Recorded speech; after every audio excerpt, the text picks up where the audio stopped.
Let's make sure my microphone's on this time. We are good. What is going on, everybody?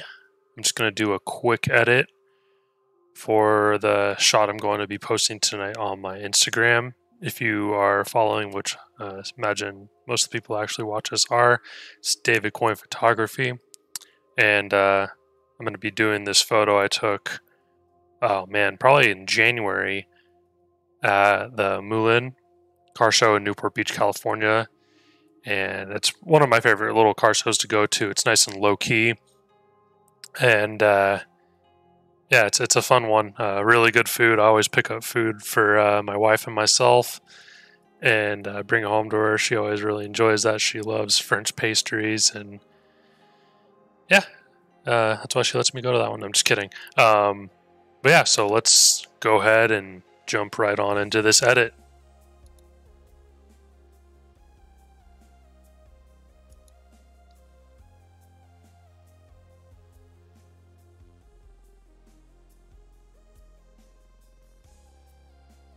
Alright, so I'm going to jump just right on into the workflow I do. I'm just going to kind of go at speed of how I usually edit. So there's the man who runs it, good old Ted 7. Unfortunately, he will be cropped out of the final image today. So first thing I'm going to do, and this is just full workflow for what I do, when I decide to post a picture to Instagram, I'll always crop it to 4x5 or 8x10. Probably have to do some witchcraft in Photoshop there with Ted. Sorry, Ted. Let's see, make sure to get that kind of lined up. Probably include a little bit more. Let's check that.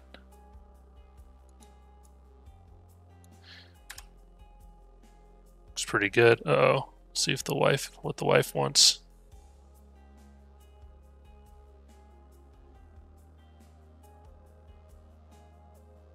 Oh, okay, she's cool. All right, so let's jump back right on into this. All right, and this is straight out of camera right now. Let me switch this, make sure no one's... Yeah, and for those watching, live comments are on. I actually don't even know if anybody's watching right now, but live comments are on. But I'll be kind of taking a look at that if anybody has any questions. But this is straight out of camera. ISO was 800. I shot this out. It was 1.2, even though up in the right it says it was taken at 2.4. That's not right. It was at 1.2 and 1/90th of a second.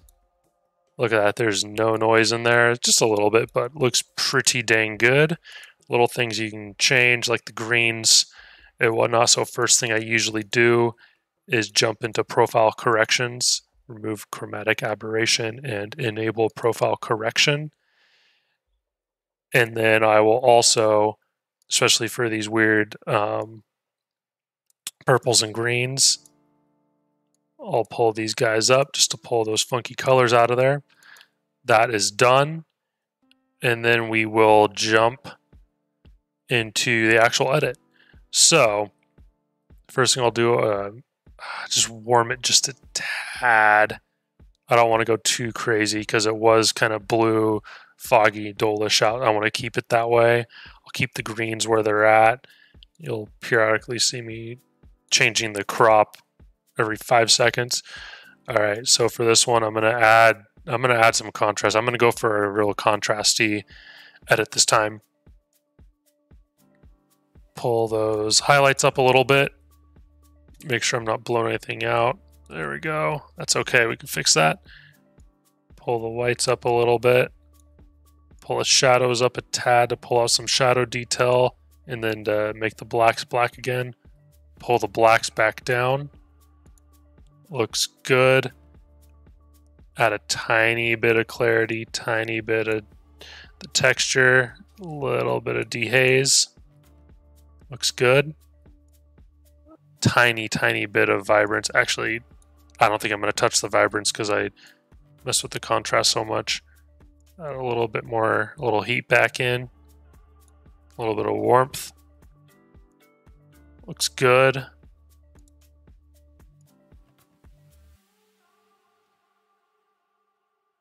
Kind of warm up the reds a tad. Make those taillights stand out.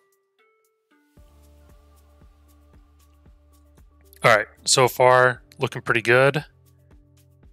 Next thing I'll do, it's pretty sharp, but I'll go in and crisp this boy up. Oops, I don't want to do any tone curves.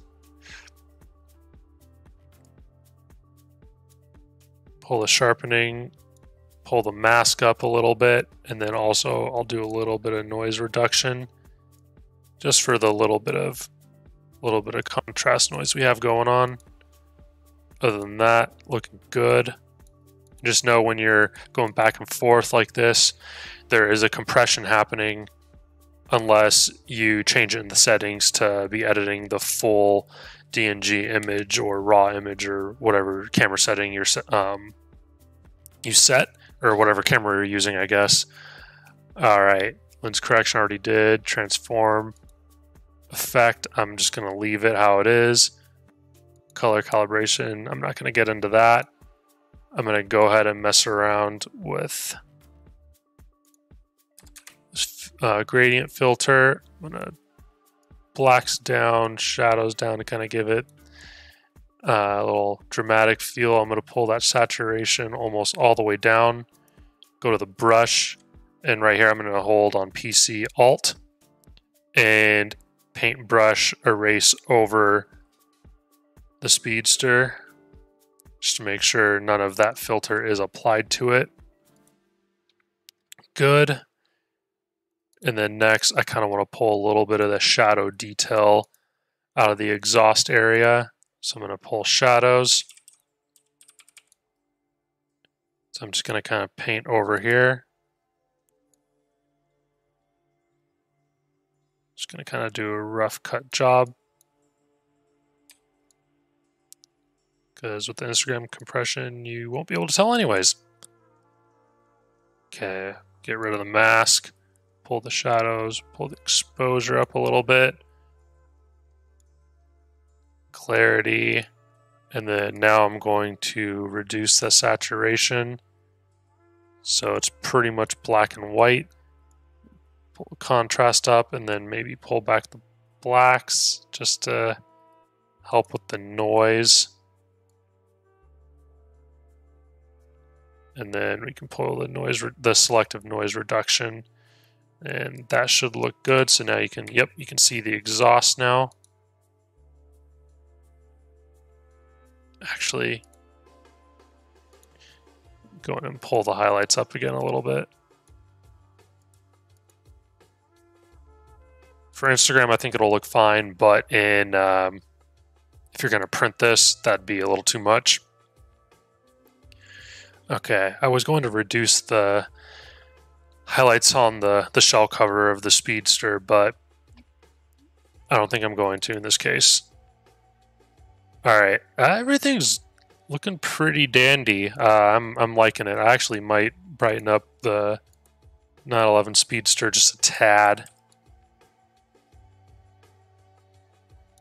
Just kind of go over the whole thing, make it stand out a little bit more. I might go back and do the rims.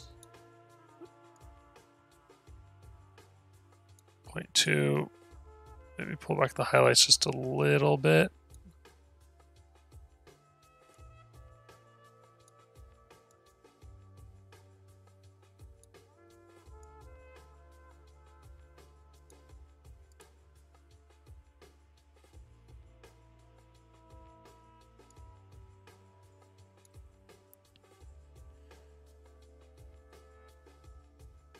All right, we're looking pretty good here. You know what? I think I will go over, kind of reduce the highlights just a tiny bit.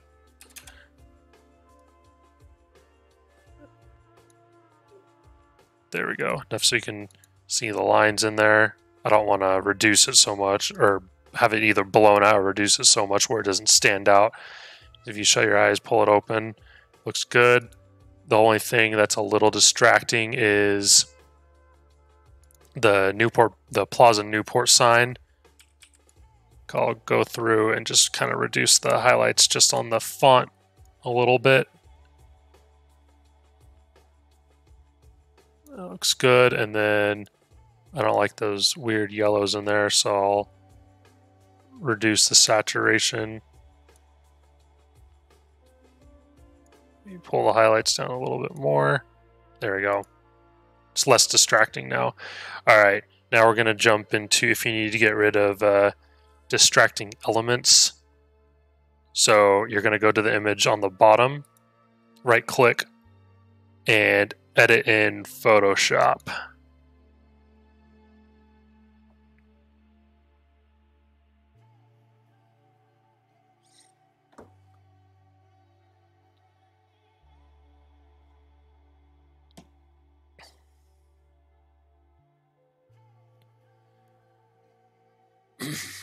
It's opening the file in Photoshop. Boom, there it is. All right, and you can instantly tell, oh wait, let me go back, click on here, instantly tell how much sharper it is because Photoshop's rendering the full image. Looks way better in Photoshop versus Lightroom. Okay, so what you're gonna do to get rid of Ted over there on the right corner, Control A, Control C, Control V to create a new layer, or you can drag it and drop it in the layer to duplicate the layer. And then I am going to be choosing the lasso tool. My wife's calling. I'll give her a call back in a second. We're going to be done in a jiffy. Kind of go around Ted here. And then we're going to be doing the content aware filter, which is Shift F5. Content aware, enter. That should do the job. Decent. There'll be a couple little areas. That's a lot better. All right. There's the before and after with Ted. He is gone. And you're going to highlight both, merge layers, and to jump back on in, do Control S to save. Look, and it'll say saving. Boom, saved. You can close down Photoshop, and when you go back into Lightroom, both edits should be loaded in. So there it is, and now real quick, I'm going to add a little bit of saturation to the taillights. I'm going to kind of go around them, turn the highlights down. I'm going to do clarity down a little bit. I'm going to pull up the saturation, highlights, whites a little bit, clarity down to make them look like they're glowing a little bit. Pull the texture back up. I actually pull a little bit more red on this hue. And there we have it. And to export, you're going to go to Library, Export. You choose where you want to export it. And these are the settings I've been using that's actually been pretty dang good. Resize to fit long edge, 1750 or 1724. Just depends on the crop. I think it's technically 1724, but I'm just doing 750. Resolution 72, that's important for posting web size images. I just do sharpen for screen standard, don't want to over sharpen it. Hit export. And you can see on the top left, it's going to export. And boom, boom, that is it. I will be posting this image tonight. If you like this tutorial, please remember to subscribe and follow my YouTube, which is a new thing for me. So I don't know if anybody's even watched this stream while I did it, but hopefully people come back and watch it. So if you like it, remember to subscribe and yeah, go and check out my Instagram, like, comment, all that helps the algorithm. But yeah, that is pretty much it for now. Thank you so much for watching, and we'll do more of these little editing tutorials as I go through and do edits for Instagram. All right, take it easy.